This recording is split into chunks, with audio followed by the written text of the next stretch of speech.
All right. Hold on. What's up, everybody, and welcome to Food Therapy. Welcome to Food Therapy, aka Stephanie and Siobhan's Shenanigans Show. Love it. As you know, not only do we talk meaningful subjects, but we tend to have a really good time while we're doing it.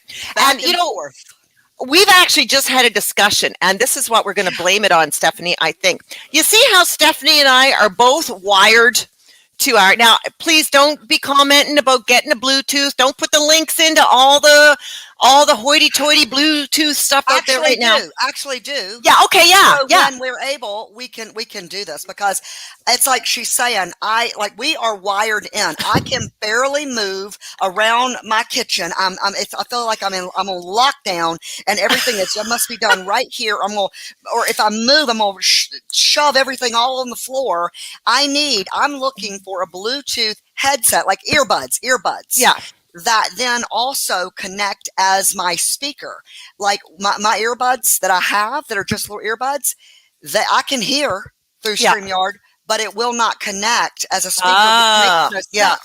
So if anybody knows where to find that, eventually, you know what I'm saying? That's what we need. I think I have them written down. But this is what Stephanie and I are using as our reason that we are so messy. And I know, like, when I have to go and stretch over here or try to throw something in the garbage, at least I've learned now, Steph, my green bin is right down here.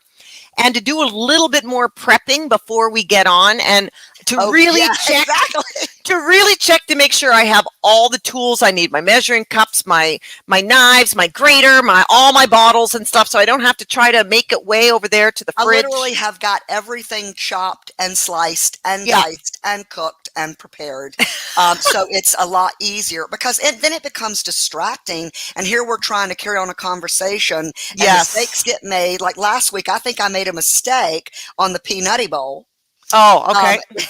Because I didn't prepare the mixture prior to, I was adding all the ingredients to the bowl that already had the quinoa in it. Yeah. So, But anyway, welcome, guys. Thanks for joining us. Welcome. I've done some pre-prep as well. Yeah. This is a recipe that actually doesn't involve much cooking. Right. We actually decided to put some tofu into our Asian broccoli slaw just to make it more of a meal. You can use chicken, you can use shrimp, you can use any you can do protein. Like I almost added diced chicken today, but I was like, you know what? I don't feel like running out and getting diced chicken. But the crispy tofu, the texture of the crispy tofu is really going to add an addition to this already very crunchy dish. Oh, this is one of my made up recipes for Fa-Rekin Licious Asian Broccoli Slaw Salad. What's up, Kim Bon? Yum Yum. It's got just everything is a fresh ingredient except for the tofu. Oh, and then the roasted cashews. Yes, the roasted cashews. Great flavor. There we go. I roasted mine. In my cast iron fry pan. So I did literally take a cast iron fry pan. So there are two ways to roast nuts. You can roast in the oven, or you can also roast in a fry pan. Right, like popcorn. Like popcorn, exactly. So I did mine in a cast iron. No fat required, especially for nuts, because they already have enough fat in them. Just put them on there. You know, keep an eye on them, because of their high fat content, they do tend to burn. I put mine on parchment paper. Nice. Now, there's a difference between wax paper and parchment paper. It's very imperative that you use parchment paper when you're roasting nuts, because the wax will then stick if it melts to whatever it is you're cooking, and that's the last thing you want, is something tasting like wax. You only have to make that mistake once. Grab the wax paper instead of the parchment paper, and you're not going to do that very often. So we have got our broccoli slaw. And that already comes like slawed up. Yeah, here we go. Here's my broccoli slaw right here that I'm going to open and add to the bowl. Yeah. And then, have you diced up your red onion yet? Yes, I have. Good. Add that diced up, sliced up. I like it sliced, but you can use diced as well. You know what? I just diced. Consistency. Yeah. I use diced as well. So to mix all that up in there. So before we got on the air today, and as Stephanie had said, we are talking about limiting beliefs today, which may sound like everybody has them. And Stephanie and I both talk about them very often because everyone has them. It's a matter of what you do with them. And Stephanie and I are both coaches, and we both live with our limiting beliefs every day. Absolutely. But it's the actions that we both take to overcome those limiting beliefs. And persevere through. Yeah. So for instance, I'll share my story. I am a new coach, and I am launching a campaign. I launched it today. And one of my business thank you. One of my business coaches in a class yesterday said, you need to start putting tutorials on your social media. You know, it gets tutorials from your clients, from your people, and start putting them on your social media. And right away, I had limiting beliefs come up, and I even typed it in the comments. I said, I feel really uncomfortable with that because I felt in my head like that would be me bragging about myself. And everybody needs to shine their light, because when you shine your light, Siobhan, you give others permission to shine theirs. That's right. And how many tutorials have I read? How many have I given? How many have I given to people? And I've seen my tutorial for another coach or another instructor, fitness instructor, or I see them all the time, and I don't think they're bragging. But my limiting beliefs went, oh, you can't do that, Siobhan, because people are going to think, not even realizing the big picture of, if I don't post a tutorial, nobody's going to know the results that I give. Nobody's going to know the process that I do. You know what? It's all mindset, because I'm going to tell you a story, and I'm going to have this guy on my podcast a little bit down the road. But a specific somebody, not going to say his name right yet, but he, his art teacher asked him, was asking the class, what do you want to do? He was in the 6th grade. Asked his teacher, or his teacher asked the class, what do you want to do? Everybody stand up and tell me what you want to do when you grow up. And he stands up. He says, I want to be a pro hockey player. His art teacher said, you can't do that. He's like, why not? He said, do you know how many millions of boys want to grow up to be an NHL hockey player? No, but this was my response. As a 6th grader, my friend went, no, you can't do that. I can do that. So, and one might think, oh my God, that's a smart ass. That's a smart aleck thing to say. No, because he's right. The art teacher has the mindset and the heart set to be an art teacher. But my friend, who did wind up going and played in the NHL, they won the Stanley Cup in 1993. He had that attitude, that fortuitiveness, that heart set and mindset. Yes, I can. So it's not that his art teacher can't, could never be an NHL. It's just, that's not his mindset. But if you have the mindset to do something, then you can do it, because if anything is possible for anyone, anything is possible for anyone. Tony Robbins, Marissa Peer, some of the Lisa Nichols, Oprah Winfrey, Michael Jordan. Think about all these people who play at this level. Oh, for sure. If we we're like, wow, but they had the mindset and the heart set to create that for themselves. Yes, exactly. And they have limiting beliefs too. I was, so this is a limiting belief. So I've been doing a challenge with our good friend Mike Chavez off his Live Masters, and he was talking about the book Think and Grow Rich by Napoleon Hill. That's a good one. Yeah, I haven't read it yet. I'm going to read it, because he was talking about fears and then the alibis for those fears. Now, I have had a lack mentality my whole life, a limiting belief that there's not enough. I don't have enough. I've always had enough to get by. Right. But there's always been that limiting belief. So my fear, because there were only 6 fears, one of them was fear of poverty. There's lots of other fears. Fears of losing a loved one. Fear of, I don't even know what they all were, but the fear of poverty one to me stuck out. So then there was a whole list of alibis. And, if only I had this, if only this would happen, if only that would happen, if only I lived in a bigger city. And I had a light bulb moment, because my thinking when I was young, I remember being like, watching Johnny Carson and watching these movie stars and these comedians come out and visualizing that's going to be me someday. Abso-freaking-lutely. And as I grew up, it was, if only I lived in a bigger city, if only because I was looking at where I lived as a lack. Where I lived, where I grew up, was lacking the resources that I needed to succeed.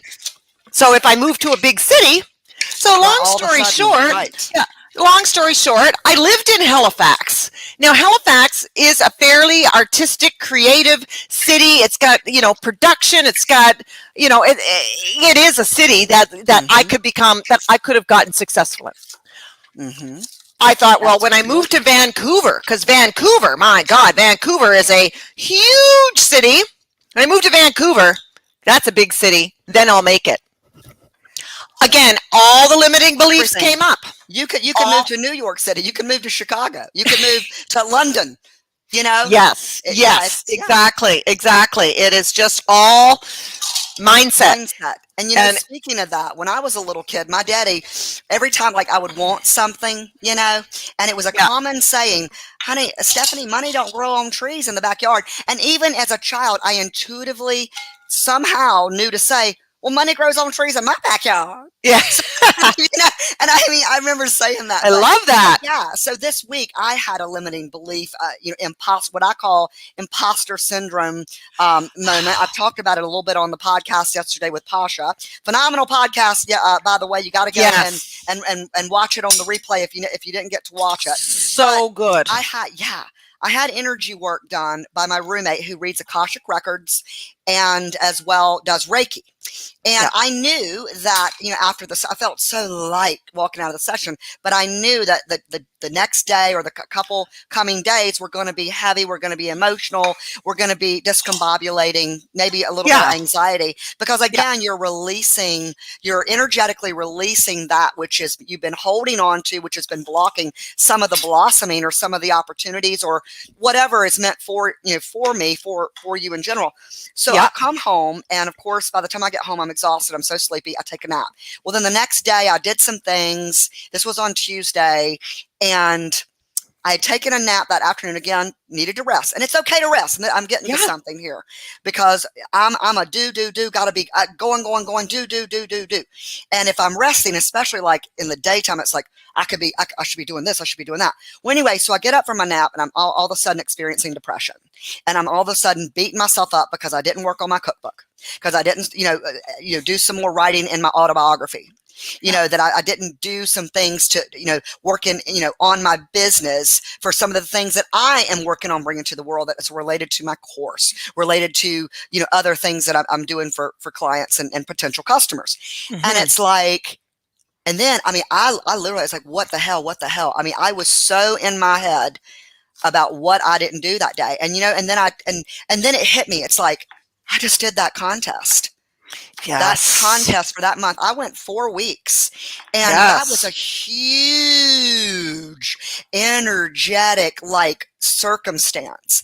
And it's like this month is the perfect month. And it's funny because we got on the phone yesterday afternoon, and you and I were sharing our travesties, and that's what we're talking about, what we're sitting here sharing with you guys. There's nothing really tragic that happened.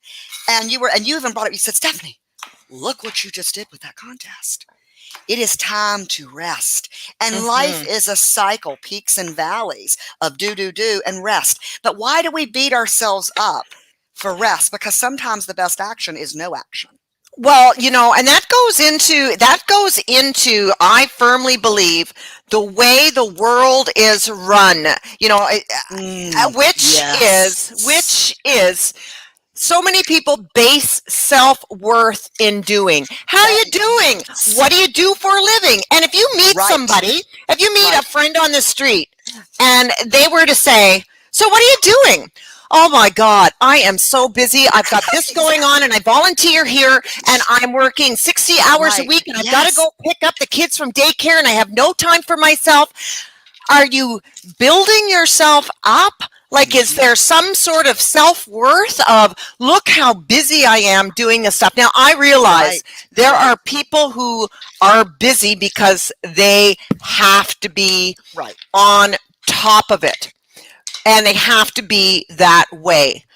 But is your self-worth based on that? Thank you. Thank you. Or when somebody comes up and says, how you doing? Oh, you know what? I haven't really been doing much. I've been looking after myself, and I've really gone easy this week. I took a few days off. And like, what is that other person thinking? Are they thinking, oh, she's lazy? Wow, look at her. But you know what, Siobhan?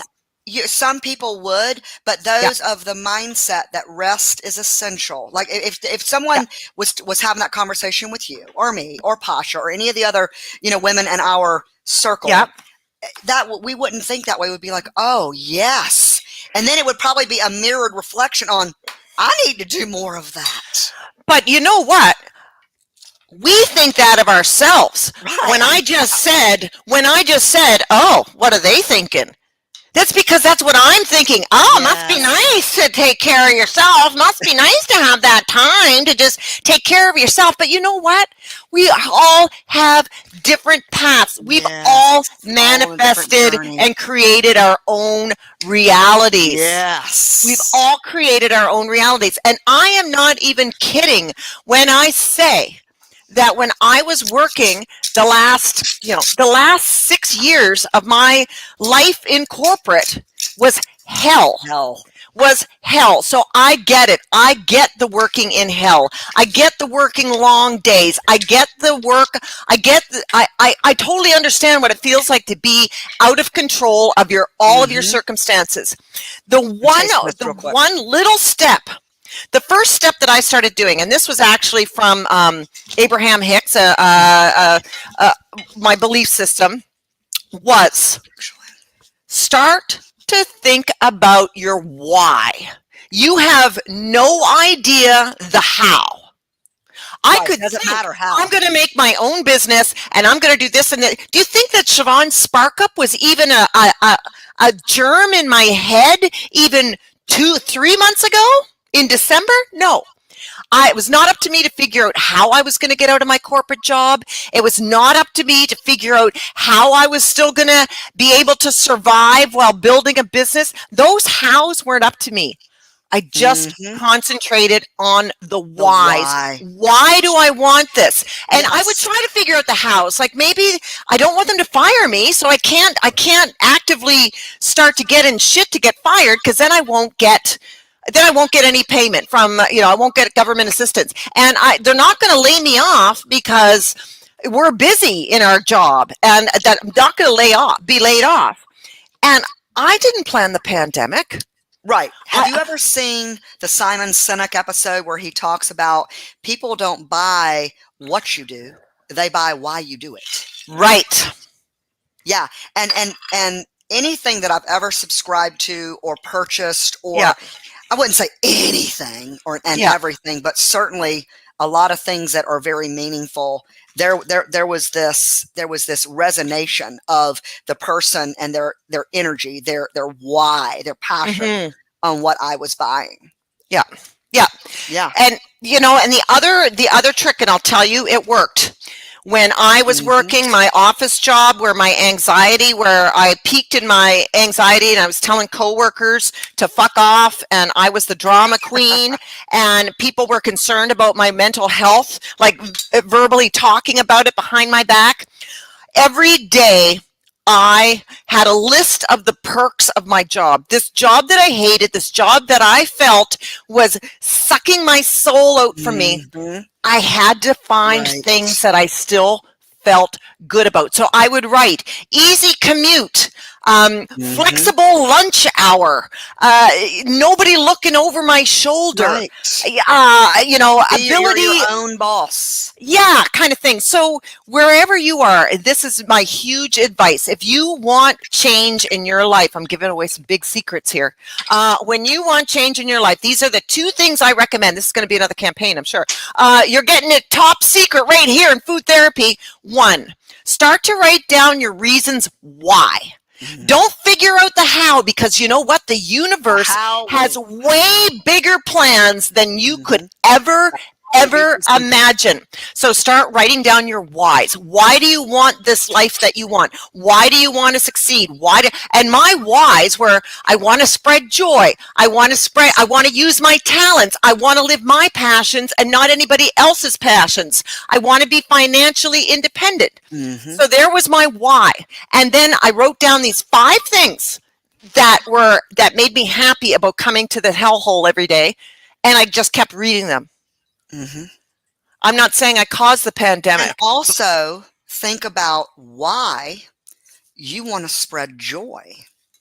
So my why for wanting to spread joy and for people to feel joy, and that comes from that self-awareness, that deep understanding of yourself, is because of the pain that I see experienced by people that I know, that I personally interact with.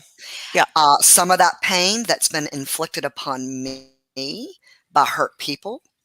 And when, hurt people, happy people don't. And so if you're filled with joy, it doesn't mean you're going to have a perfect damn day, because clearly we don't have perfect days. That's what we're talking about. It's like, what's going to be created for your life when you're in that when you're in that state, and then you're rubbing off on other people, and other people are seeing your light, and then again, it's like a domino effect. The more joyful, the more joyful, the more joyful, the more joyful. It just spreads. That's right. It does. It really does just spread. And we all started somewhere. We all. Yes. We all have our stories. I mean, I am 55 years old, people, and I am starting this. There are people who are my age now who are retiring, who are going into their non-employed days. But it took me this long to believe in myself and to figure this stuff out. It took me this long. So for those who may think or may not think, and maybe those are just the thoughts in my head, that people are going, oh, well, it's easy for her to say. It's not. It has not always been easy. I think people think that of me as well. Oh, it's so easy for Stephanie. Stephanie, for those that you've only known me, we haven't even known each other a year. But for those who've known me for years, I mean, some of them, oh, it's so easy for Stephanie. It's so easy. No, it's not. I choose. I make a concerted effort. I choose how I'm going to execute my day. Doesn't mean they're always perfect. I certainly, again, have my own imposter syndrome, limiting beliefs, beat myself up. But at the end of the day, it's teaching yourself those tools, embodying what you want to see in the world. Yes. And I'm going to share about our friend Pasha. Yes. And the limiting belief on my podcast yesterday. Yes. And so we're not talking out of turn. She's put this on the podcast, and this is her story. She has a very ill child who is in pain 99% of the time. Oh. And he's young. He's like 7 or 8 years old, isn't he? Somewhere along there. He's 13. Oh, he's 13. Okay, 13 years old. And Pasha lost her laughter. She went 49 years not laughing, not finding anything funny, so involved in the pain of her own life and the pain of her child, that finally she went, there's more to life. This woman runs Roar, which is from rupture to rapture. This woman does healing with humor. This woman has established herself as a humor coach. She is amazing. She is embracing her joy. She may not be happy every day, but she is living a joyous life despite. The point of that is one thing that she shared with me yesterday on the podcast is even in pain, you belong and deserve to be in joy. You can find joy in life, even if you're going through a very traumatic and painful experience. And it's important to do so. So a year ago, or a year and a half, maybe more like a year and a half, almost 2 years ago, when I was going through this devastating nightmare, I found ways to cultivate joy, even through anxiety and panic attacks, even through flattening depression, even through self-doubt, even through, I wouldn't even say self-doubt. I don't doubt like myself, but it's like doubting my life. Like, what's going on? What's the universe trying to tell me here? Yeah. But I still got up every day and was dedicated to my life, dedicated to finding and being in joy and being excited and being lit up by life, even though at times I wasn't, because it's important. Yeah. Yeah, it really is. Oh my God, Stephanie. So we haven't told anybody really what's happening in our bowls here. Because I try to start it out, but then we get lost in conversation. And I'm like, we can't just stop and tell you all the steps, because then we're interrupting the flow of conversation. That's right. But let's just say that, oh my God, this is so good. So we've basically taken a broccoli slaw salad and added sorry, the beauty of live TV. Because really, I'm on TV right here. All right, I'm not just in your living room, Matt. I am on TV. I'm on the Food Network. We are on the Food Network, and this is live TV. Hi, everybody, for watching. We have millions of viewers here. We have millions. Millions. A million. No, this millions, is millions, exactly. This is what I love about Stephanie, your cooking, and it is the fresh ingredients. And this is broccoli slaw. This is not expensive. No. And if Kim Bond is still on here, she'll tell you healthy cooking is not expensive if you know how to cook it. If you have a limiting belief that healthy cooking is expensive, you know what's going to come into your existence? Everything healthy that's expensive. So you're going to see the organic vegetables. You're going to see the most expensive. If you think it's expensive, only expensive things are going to come into your attention, because that's what you're focused on. Expensive. Whereas you change that mindset to, I'm in the process of looking for inexpensive, healthy. Well, not even inexpensive. More. Let's watch our words here. This is a teaching moment too. Our words have power, so it's not inexpensive, because expensive isn't the word. You're wanting like affordable. That's right. Affordable. I mean, a millionaire can afford. A person who makes 30,000 can afford. We can all afford. It's just at different levels. So affordable, fresh, healthy food. Yeah. This is delicious. Oh my God. So I've been taking pictures. So I'm in the process. I'm determined. Excuse me. I'm just spitting everywhere. I'm determined to launch and publish my cookbook. I'm hoping this month, the month of April.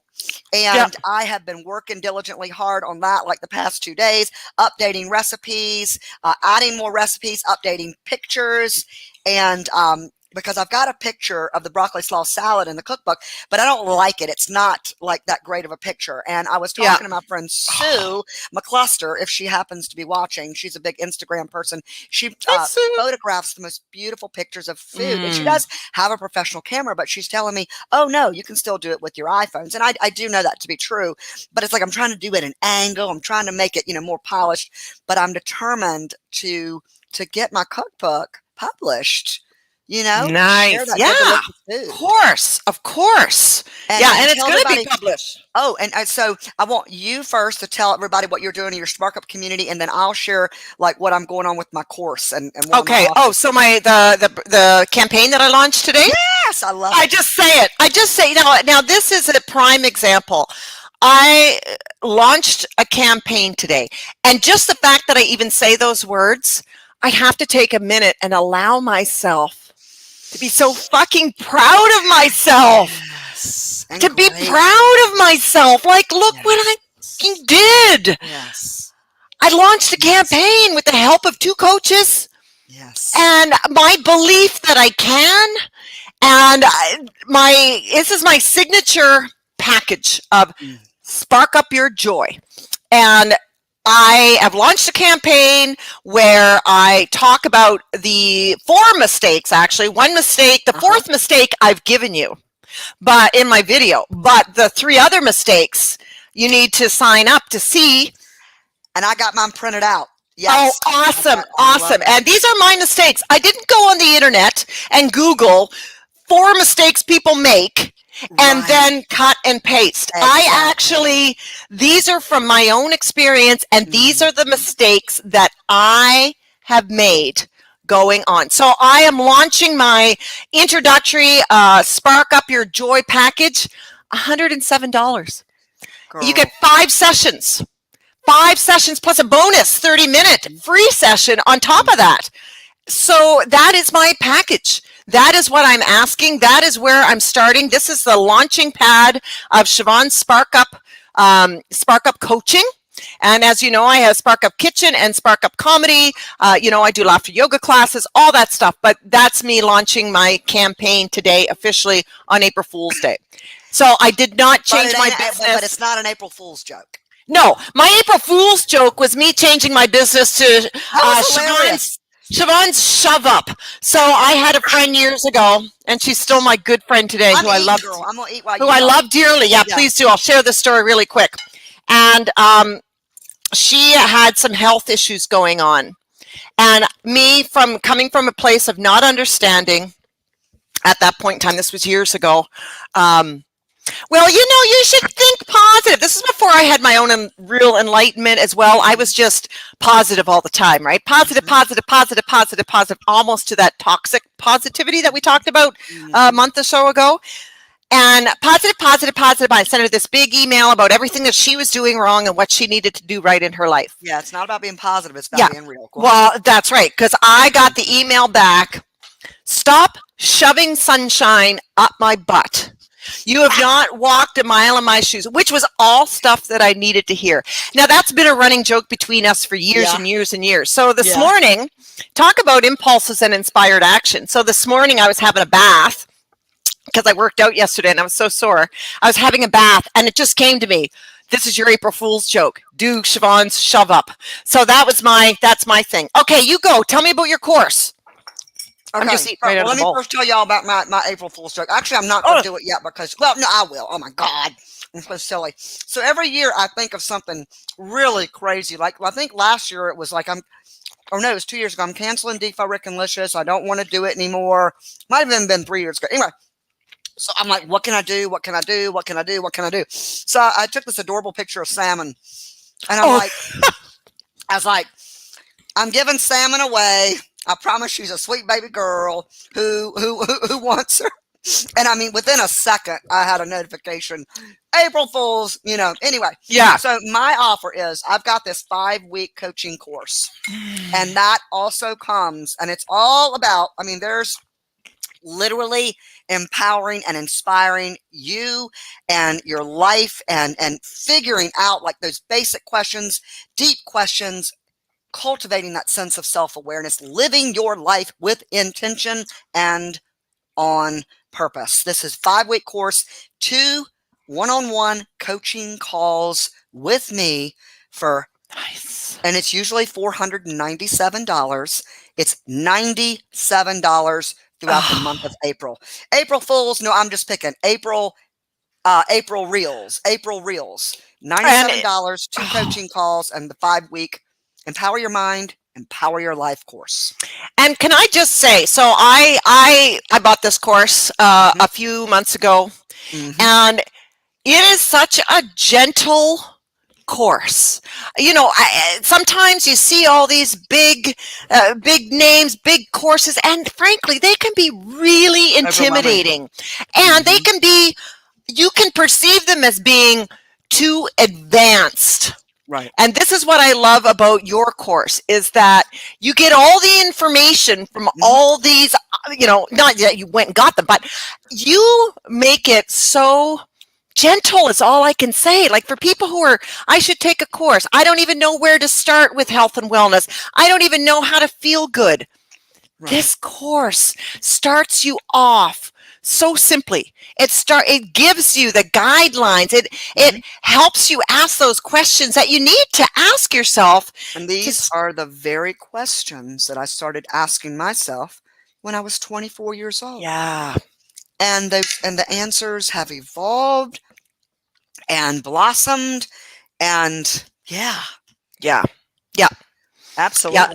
So, you know, as opposed to, buying Joe Blow's stuff off the internet, if you're looking for a course, if you're looking for some coaching, hello, and nutrition, Stephanie's got it. She's got the course. I don't have a course. I won't be having a course for a long time. A long time. You're on your way. I am on my way. I am on my way. I am on my way. But for me, I need to keep it real simple because, folks, I'm not shy about my generalized anxiety disorder. I'm really not. I suffer from generalized anxiety disorder. And guess what? I get anxious.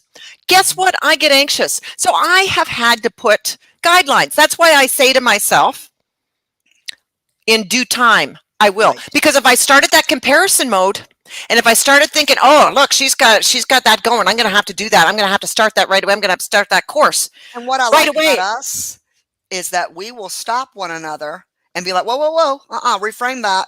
Yes, and exactly. You did that with me. You did that with me on the phone yesterday when I was like telling you about the evening before when I had a freaking outside of body panic attack over not doing.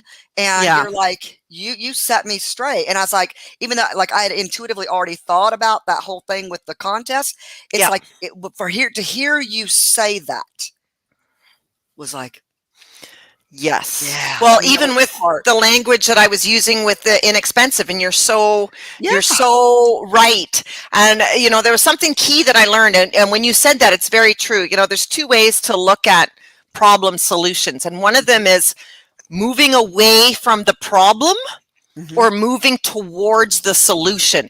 And when I said things were inexpensive, that's just moving away from the problem. Yeah. But when you corrected me, thank you, and you said affordable, that's moving towards a solution. So that language that we use all has energy. And I really would like, because I was never mindful of that. I didn't realize the difference between moving away from a problem or towards a solution. And a lot of my coaching is about picking up the language around that. So moving towards the solution it doesn't mean that the problem doesn't exist. Yeah. But once you're in solution, the problem doesn't exist for you anymore. Yes, that's right. That's right. Yeah. Wow, this has been a great conversation. I hope our million viewers are loving this because actually, it's up to 4 million. We got 4 million. 4 million. Yeah. One day we will. Absolutely. Oh, you know it. I firmly believe that. There's value in what we're preparing, what we're sharing, and we're sharing it through our real life experiences. Yeah. And who knows, even if we do have millions of viewers and it's just one person that gets something and goes, ooh, something clicked. Yeah. And then they do something different. And we have made a difference. Well, yeah, exactly. And I did Lisa Nichols' Speak and Inspire course through Mind Valley. And she said, you're not talking to a room of 10,000 people. You are talking to one person in one chair. Yes. You're talking to one person in one chair. And that is how I look at my lives. That's how I look at this, is that, I'm looking at one person. And if there is one person who watches my video, then I've touched one person. And really, change happens one person at a time. Yeah. Mm-hmm. Well, that's a great way to wrap up, I think, Steph. I agree. On that line. Change happens one person at a time. At a time. Starting with yourself. That's right. Oh, my God, look at us. You think we rehearsed that? Well, thank you, everybody, for watching Food Therapy and Stephanie and Siobhan's Shenanigans. Guys, next week it'll be Siobhan's turn to come up with the recipe. I know what we're doing already. Share. We're doing those protein bars. So. Oh, that's right. Yeah. You know what? We're taking a little different angle. How many people look at protein bars at the store and just go either that, oh, they're expensive or they're crappy? Well, you know what? We've got a real simple recipe for protein bars that are delicious. We actually have them in our freezer right now, and we are doing, they're called Joanne's protein bars. My husband has the recipe on a recipe card. He doesn't know who Joanne is. I think he's lying. No, I'm just kidding. I don't know. We're going to be doing, whoever Joanne is, we're doing her protein bars next week. Hell to the doggone yeah. Hell to the yeah. Well, oh my all right, God. guys. Again, thank you so much. Thank you for tuning in. Thanks for tuning in. Next week, same bat time, same bat channel. Get it, get it, get it. Get it, get it.